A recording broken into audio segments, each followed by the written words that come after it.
Louvado seja o nome de Jesus, louvado seja Deus. Chegamos ao capítulo de número 13 de 2 aos Coríntios, capítulo que encerra essa carta, não é? Que Paulo se compromete a estar pela terceira vez com os irmãos em Corinto, e tendo como testemunha duas ou três outras pessoas, que aí torna verdadeiro testemunho isso, né? Jesus já disse isso. E Paulo manifesta já aqui, vamos considerar o limite da sua paciência, porque até Deus tem limite na sua paciência. Aí você diz: "Oxe, pastor, que heresia é essa?" Pois é, a paciência de Deus tem limite. Você já ouviu o hino que diz assim: "A porta da graça aberta está, mas eis que em breve ela se fechará"? Você já ouviu esse louvor? Pois é, a porta da graça vai fechar um dia. E esse fechar a porta da graça é a paciência de Deus, terminando, acabando. O juízo é o limite da paciência de Deus. Até então, agora, Deus tem paciência.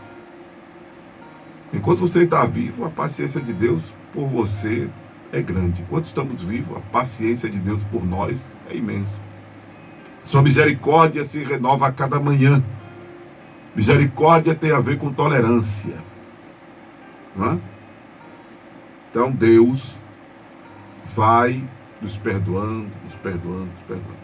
Quando chegar o dia de partir para a eternidade, acabou. Aí já entra o juízo. Então é o fim da paciência de Deus. Quando termina a nossa vida, acabou a paciência de Deus para conosco. Não é que a paciência acaba e a gente morre, não. A gente morre e aí a paciência acaba. Porque depois da morte não tem mais como se resolver. Depois da morte não tem como mais obter perdão, se não pedir perdão em vida. Não tem como mais se reconciliar com o Senhor, se não se reconciliar em vida. Não tem como mais consertar a sua relação com Deus depois que morrer, se não consertar a sua relação com Deus em vida. Meu irmão, minha irmã. E é importante entender, eu gostei muito dessa fala dos redatores dessa Bíblia de estudo, que diz que o amor do pastor aos membros da sua igreja requer autoridade, não somente afeição. Chega a hora em que a paciência termina a sua caminhada. E para o bem da igreja, os transgressores não devem ser mais tolerados. É importante. Até na vida da gente, na nossa relação interpessoal, tem uma hora que a gente tem que dar um basta a determinadas coisas. Eu não lembro agora essa referência, mas está escrito em Provérbios que se tomarmos o mal por bem, o mal nunca se apartará da nossa tenda. Ou seja, se estiver sempre empurrando a maldade de alguém com a barriga, a rebeldia de alguém, os maus feitos de alguém, a maldade de alguém para com você, se você não der um basta, vai estar sempre acontecendo. Aí tem hora que você tem que bater na mesa, acabou, parou, é até agora e não mais. E não mais adiante, como escuto alguns irmãos dizerem. É por aqui e não mais adiante. Tem que ter paciência. Não estou falando de limite de perdão. Já ensinei o que temos aprendido de Jesus, que devemos perdoar tantas vezes quantas necessária for. Temos que perdoar tantas vezes quantas necessária for. É quando Jesus diz que devemos perdoar 70 vezes 7. Estamos falando de limite de perdão. O perdão é sem limite. Né? Mas a tolerância do mal, ela deve ter um basta. E aí Paulo é bem categórico em dizer o seguinte aqui. Anteriormente eu disse, e segunda vez digo, como quando estava presente, mas agora estando ausente. O digo aos que antes pecaram e a todos os mais, que se outra vez for, não lhes perdoarei. Então Paulo está dizendo o seguinte, eu vou tomar atitude, né? Quando ele diz não lhes perdoarei, ele está usando hipérbole, porque Paulo sabia que se não perdoarmos aos homens as suas ofensas, o Pai Celeste não nos perdoará as nossas. Mateus capítulo 6, versos 14 e 15. Para que nós recebamos o perdão do Senhor, é necessário que nós perdoemos, né? Então, libere perdão, você só fará bem a você mesmo. Claro, vai fazer bem a quem você perdoa, mas você vai fazer primeiro bem a você mesmo. Você vai fazer primeiro bem a você mesmo, minha irmã. Amém? Libera perdão, tá? Para a tua vida ser também perdoada. Quando Paulo está dizendo aqui de não perdoar, é que ele está se referindo a tomar uma atitude severa, vai tomar uma atitude de punição, vai exercer uma disciplina. Em outros momentos, Paulo diz, entregar o cara a Satanás, aquele que cometeu incesto, estava se relacionando com a mulher do seu pai. Certamente não era sua mãe, era sua madrasta.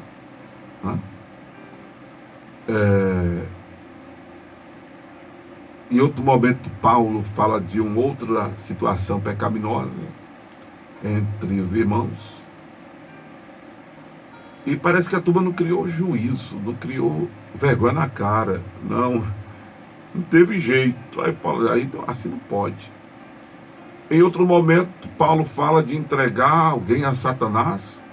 Em outro momento, ele já baixa o tom e fala o que Jesus já tinha ensinado de considerar apenas como gentio publicano, considerar apenas ali como número, né?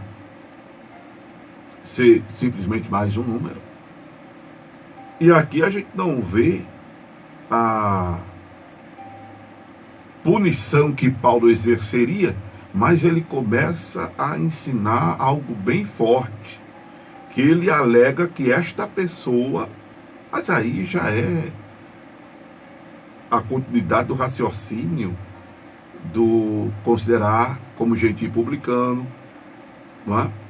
Já é o que ele disse quando baixa o tom mais da raiva dele, considerar apenas como mais um membro ali, um número, nem membro era um número, uma pessoa que está ocupando tempo, ocupando espaço, não é?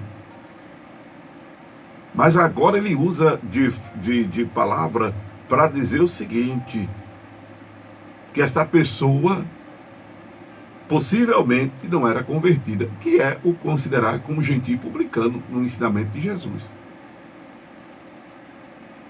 É quando ele diz, examinai-vos a vós mesmos e permaneceis na fé, provai-vos a vós mesmos, ou não sabeis quanto a vós mesmos que Jesus Cristo está em vós, se não é que já estáis reprovados.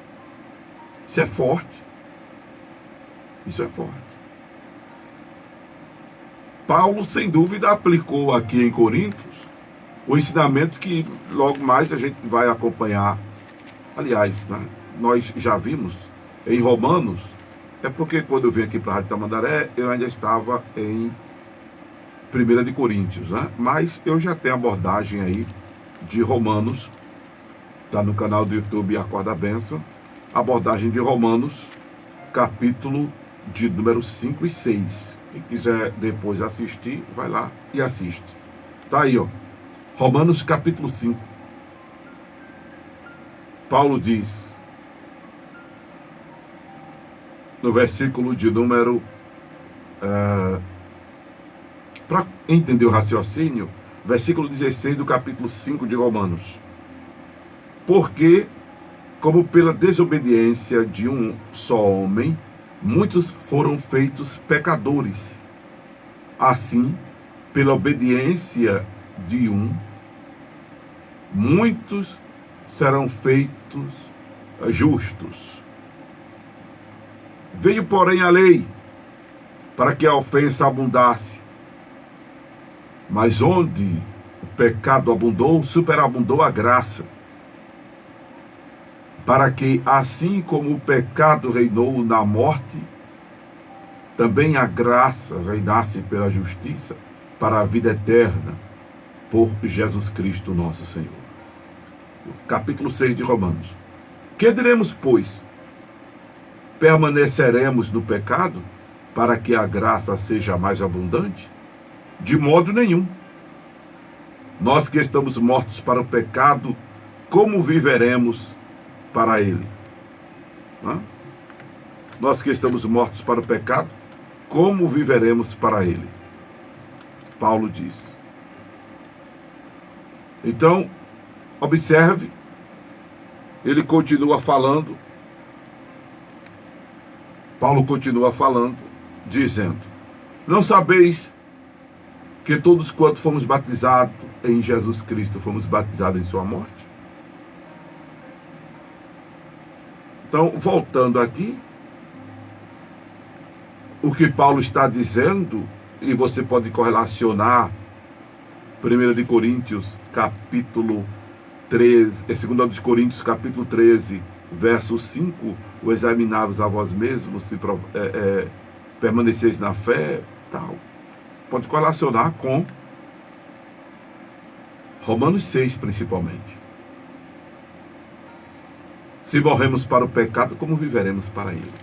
O que Paulo estava dizendo, deixa eu acender aqui a luz do estúdio. O que Paulo estava dizendo, amados irmãos, era que essa pessoa, ou a pessoa que permanece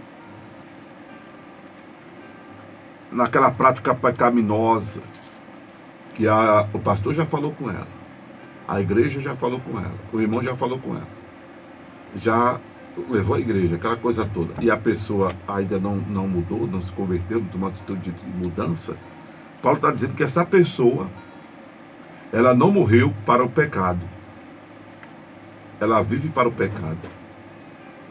E se a pessoa vive para o pecado, ela não está morta, ela não vive para Cristo, ela está morta espiritualmente. Está morta espiritualmente. Então, o estar em Cristo é mais do que estar frequentando a igreja, é mais do que estar dentro do templo. O estar em Cristo é mais do que ter um título eclesiástico, é mais do que saber pregar a palavra, é mais do que saber cantar hino. Ainda vou mais a fundo.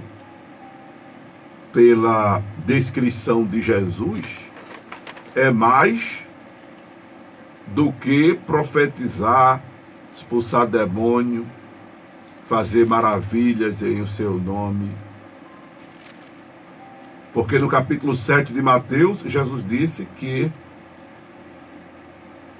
vai dizer a muita gente, não vos conheci. Apartai-vos de mim, vós que praticais a iniquidade. Olha, irmão, eu particularmente tenho um medo disso tremendo. Já pensou? Eu já estou com 30 e... Não, eu vou completar 40 anos de fé. Já pensou? Misericórdia. Ouvido seu isso, apartai-vos de mim, eu não te conheço.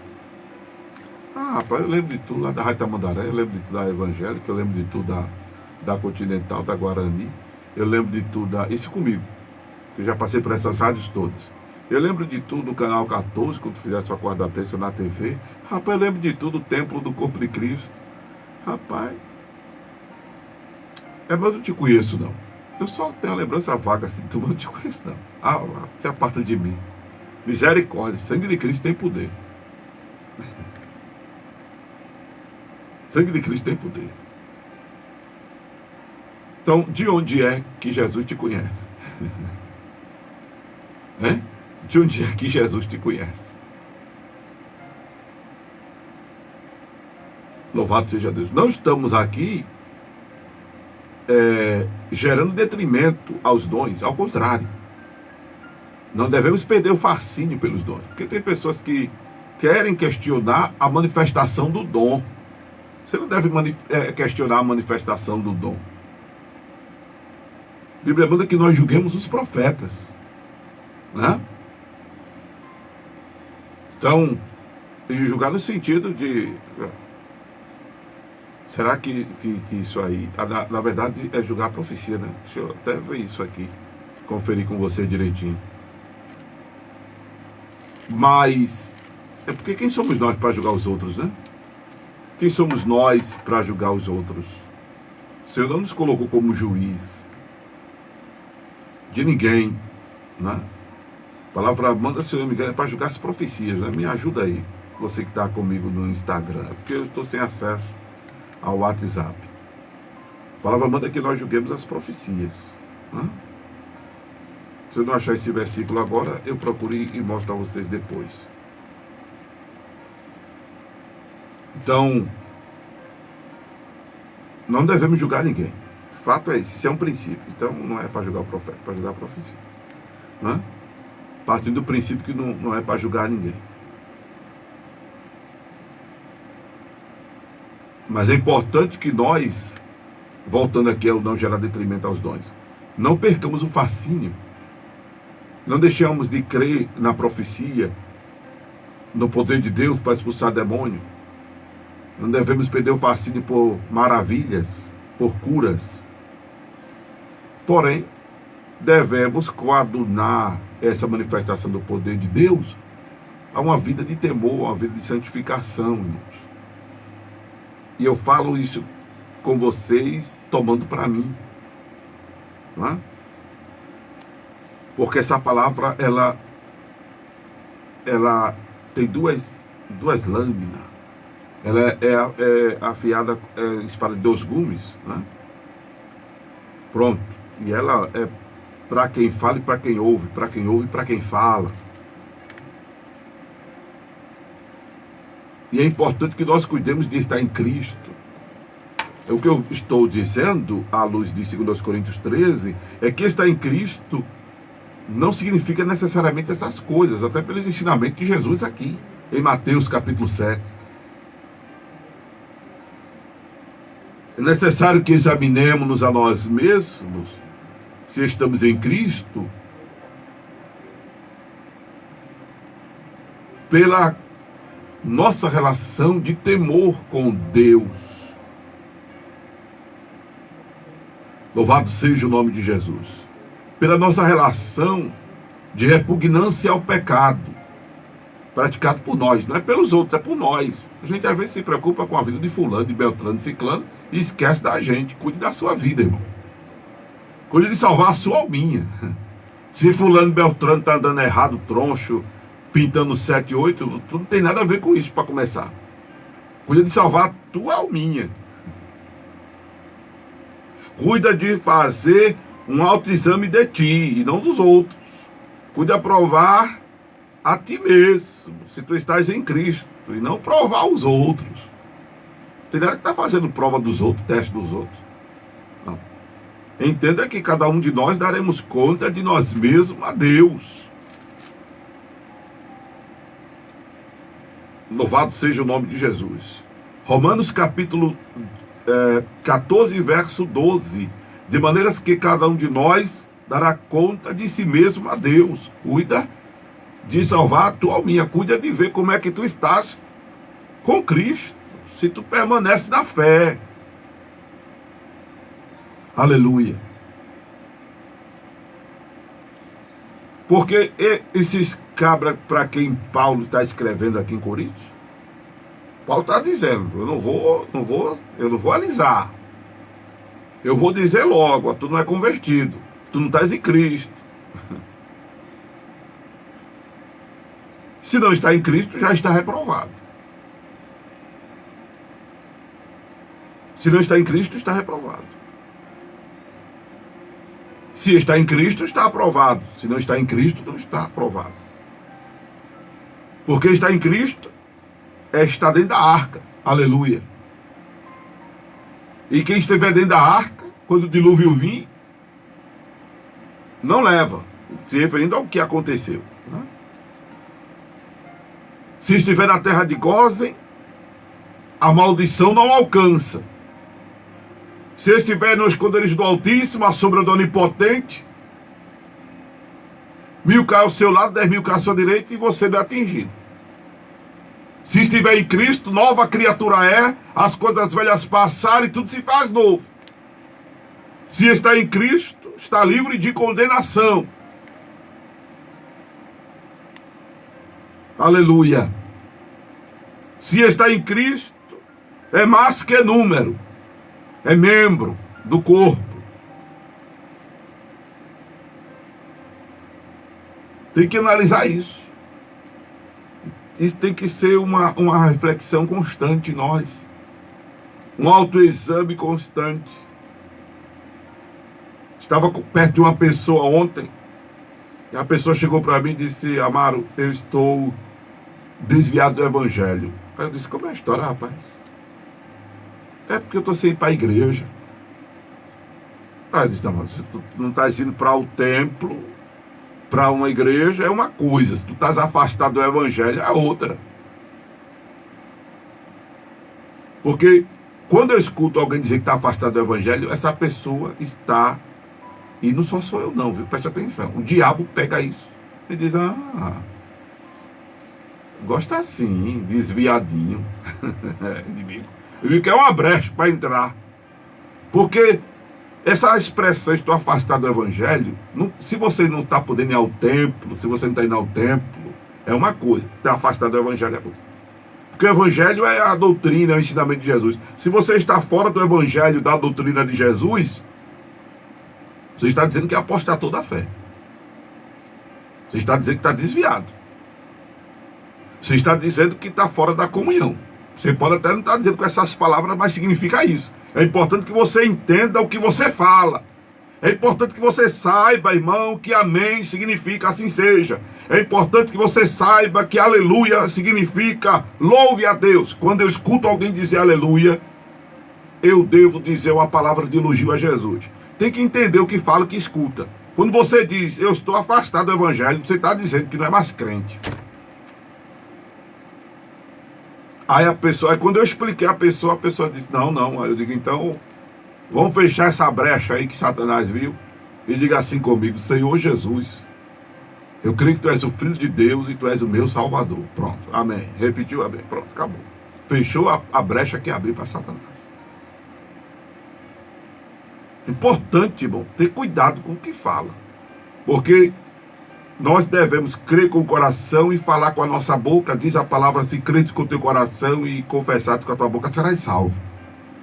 Então, é o falar que ata a aliança e é o falar que desata a aliança.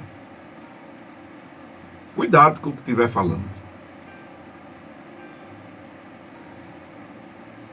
E o que Paulo está dizendo aqui é que a pessoa a quem Paulo disse que não perdoaria, e eu já expliquei isso, que ele não estava louco de não perdoar, porque se não perdoa não é perdoado, mas o que Paulo estava dizendo é o seguinte: eu não vou alisar não, eu vou dizer a real, eu vou dizer o que está acontecendo com você, que não quer ouvir a doutrina, que não quer se arrepender dessa sua prática pecaminosa. Você está fora de Cristo, e se está fora de Cristo, está reprovado.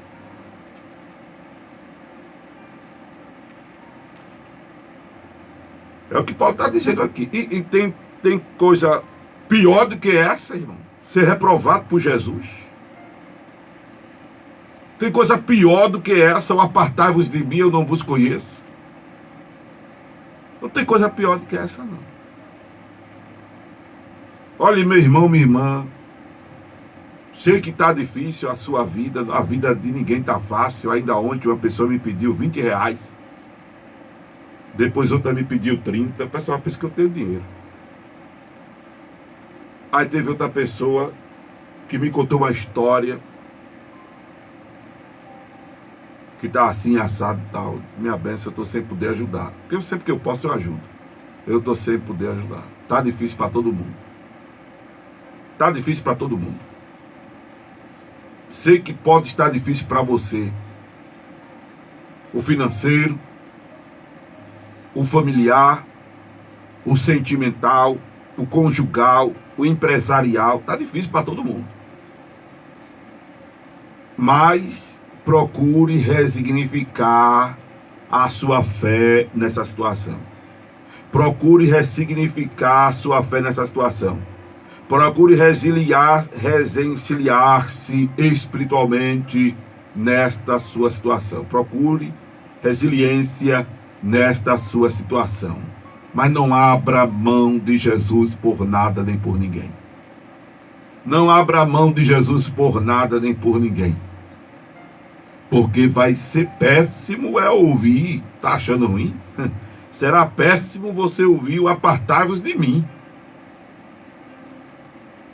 Procure não ouvir isso. Procure não ser reprovado.